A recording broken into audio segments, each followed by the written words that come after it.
Hello दोस्तों, I am Umad Mir and welcome back to another video. PSL ख़त्म हो चुका है और हमें ऑलरेडी पता है कि top performers with bat and with ball कौन हैं। और आप लोगों ने जो है वो पीएसएल की टीम ऑफ द टूर्नामेंट भी देख ली होगी। इवन ईएसपीएन क्रिक इन्फो ने भी अपलोड कर दी थी अपनी PSL team of the tournament. लेकिन आज हम जो टीम ऑफ द टूर्नामेंट बना रहे हैं उसमें सिर्फ पाकिस्तानी प्लेयर्स हैं। तो कौन से ऐसे टॉप परफॉर्मर्स थे पाकिस्तानी और उनमें से कौन से ऐसे बेस्ट 11 खिलाड़ी होंगे, आज हम वो डिसाइड करेंगे यहाँ पर। तो इधर मेरी स्क्रीन पे आप देख सकते हैं कि with bat top performer is Sahibzada Farhan, not only in overall PSL but Pakistani players में से भी। और same goes for Shaheen Afridi. In fact top performers, top 5 batsman और टॉप 5 बॉलर सारे पाकिस्तानी थे। और मैं समझता हूँ बड़ी पॉजिटिव चीज़ है कि यार हमारे पाकिस्तानी टैलेंट ही, जिसके अंदर यंगस्टर्स भी थे, वो उभर के सामने आए और आगे for Pakistan cricket it is a very good thing that happened. So let's get started. हमारे ओपनर होंगे none other than Sahibzada Farhan, top batsman this year in PSL. In fact जिनकी बड़ी लेट एंट्री हुई थी, इस्लामाबाद ने जो है जैसे ही नेशनल टी20 कप खत्म हुआ वहां पर साहिबजादा फरहान की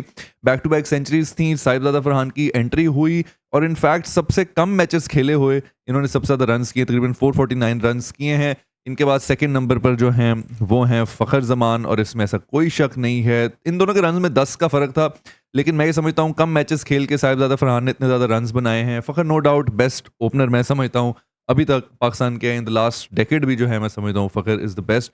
और उन्होंने ये प्रूव किया विद टाइम एंड टाइम कि वही बेस्ट हैं। एज जो है वो फ़खर के लिए मैटर नहीं करती है। He has some good years left in him as a Pakistani player. उसके बाद वन डाउन मैं समझता हूँ, एंड आजकल मेरे फेवरेट, अगर आप लोग मुझे सोशल मीडिया इंस्टाग्राम पे फॉलो करें आपको पता होगा मेरे फेवरेट वन डाउन बैट्समैन और जिस तरह स्टाइलिश खेलते हैं, मैं तो यार बड़ा इंस्पायर होता हूँ अब्दुल्ला शफीक से। और क्या ज़बरदस्त बैटिंग की, again one of the most run इन्होंने स्कोर किया। और मैं समझता हूँ वन डाउन पोजीशन इनको बड़ी अच्छी सूट भी की है, तो आगे भी इनफैक्ट अगर पाकिस्तान के लिए भी खेलते हैं, बाय द वे बांग्लादेश वाले स्क्वाड के अंदर ये नहीं है। और मैं समझता हूँ Abdullah Shafique is one of those players जो ऑल फॉर्मेट प्लेयर हैं। जैसा एक साइम अयूब एक और प्लेयर है, मैं समझता हूँ ऑल फॉर्मेट प्लेयर हैं। अब्दुल्ला शफीक को आप फिलहाल स्क्वाड में से बाहर नहीं कर सकते। बहुत से लोग जो हैं वो रोंदी शक्लें लेके जो है ना वो आ जाते हैं जी के 3 ज़ीरोज़ कंसेक्यूटिव हुए थे। भाई हो जाते हैं, आप पहली बॉल पर हो रहे हो, कंसेक्यूटिव 0 आउट हो रहे हो, that does not define a player. और उसके बाद अब्दुल्ला शफीक ने अपनी परफॉर्मेंसेस से ये जाहिर किया है। Most stylish, most elegant, most technical and impactful player Abdullah Shafique, इसको स्क्वाड में रखें भाई प्लीज़। उसके बाद एक और ऐसा बैट्समैन, इनफैक्ट ऐसा यंगस्टर जिसने पाकिस्तान टीम में भी डेब्यू करके जो है वो धमाकेदार परफॉर्मेंस दी, रिकॉर्ड बनाया। और पीएसएल में मैं ये समझता हूँ हमें हसन नवाज की एक डिफरेंट शक्ल देखने को मिली। हसन नवाज ज़रा डाउन दी ऑर्डर खेले हैं क्वेटा ग्लैडिएटर्स की तरफ से, लेकिन हसन नवाज ने जो एज एन ओपनर और जिस तरह की इनिंग्स उन्होंने न्यूजीलैंड में खेली थी पाकिस्तान की तरफ से टी20 में, उससे बहुत मुख्तलिफ इनिंग खेली। इसमें बहुत मेच्योर इनिंग्स उनकी नजर आई और मैंने कुछ ही इनिंग्स उनकी देख के जो है ना, I will be very honest, मुझे ऐसे लग रहा था कि यार वो सिर्फ एक हार्ड हिट रही हैं, पिंच हिट रही हैं। इसमें हसन नवाज ने प्रूव किया कि यार उनके पास टेम्परामेंट है लंबी बारी खेलने का। बिग हिट्स हमें पता है वो मार ही लेते हैं। ऑफ साइड पे वो रिलेटिवली हमने देखा था वीक हैं, टुवर्ड्स द एंड मैचेस हमने पीएसएल में देखा ऑफ साइड पे भी उन्होंने तगड़े शॉट्स लगाए हैं। तो एक पीएसएल के सीजन में with in match by match आप देखेंगे उन्होंने इंप्रूव किया और उन्होंने सिंगलें लेके दिखाई। यार मुझे सिंगल भी लेना आता है, प्रॉपर शॉट्स खेल के उन्होंने सिंगल लिए। और यहाँ से मैं समझता हूँ कि एक बैट्समैन का पता चलता है, हिट तो कर लेते हैं लेकिन प्रॉपर शॉट्स खेल के, सिंगल लेके, स्ट्राइक रोटेट करके।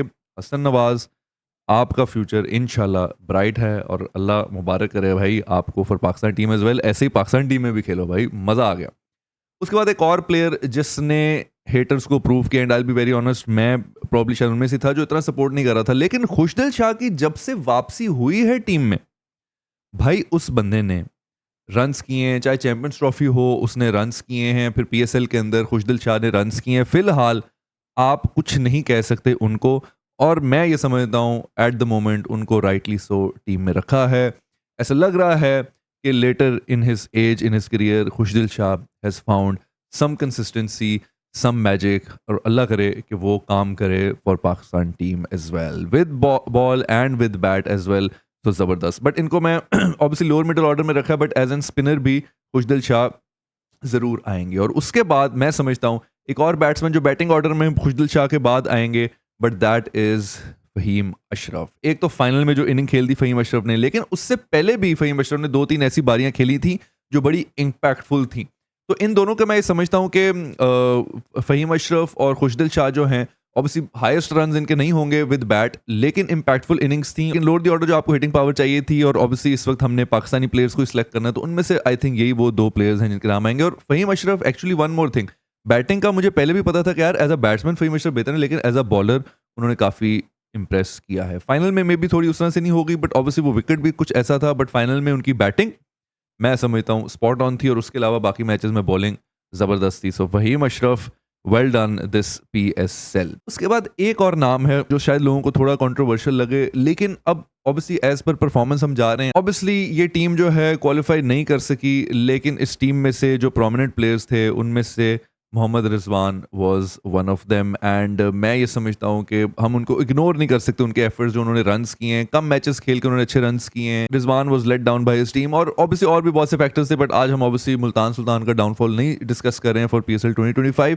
But Mohammad Rizwan as a wicket keeper batsman मैं समझता हूँ उनको इस टीम ऑफ द टूर्नामेंट में होना पड़ेगा। भाई उन्होंने रन्स किए हैं, अब किए हैं, तो फिर उनको यहाँ पर रखना पड़ेगा। एंड मैं ये समझता हूँ कि best spinner not only from Pakistan but overall PSL तमाम प्लेयर्स में से वॉज अबरार। फाइनल के अंदर लाहौर को फंसाने का सारा क्रेडिट मैं ये समझता हूँ, at least 90% credit goes to Abrar. भाई उन्होंने PSL के अंदर तगड़ी बॉलिंग की, ज़्यादा रन्स नहीं खाए, ज़्यादा विकेट्स ली उन्होंने, और सेकंड हाईएस्ट विकेट टेकर थे। इनफैक्ट शाहीन के बाद जो है जितनी भी विकेट्स थी वो 17 विकेट्स थी, जिसमें अबरार, हसन अली, इवन अब्बास अफरीदी भी, ये सारे प्लेयर्स हैं जो 17 विकेट्स पे थे। लेकिन उनमें कंपैरिजन ये था, देखना था कि यार सबसे ज़्यादा कम रन्स और इकॉनमी किसकी थी, तो उसमें ऑब्वियसली हसन अली और अबरार थे। और इसी तरह हसन अली की बात हो रही है तो इसमें कोई शक नहीं है कि शाहीन के साथ one of the top performers come back करते हुए, ऑब्वियसली डोमेस्टिक में रन्स किए हैं, इंटरनेशनल में भी उम्मीद है रन्स करेंगे, सिलेक्ट हो गए हैं।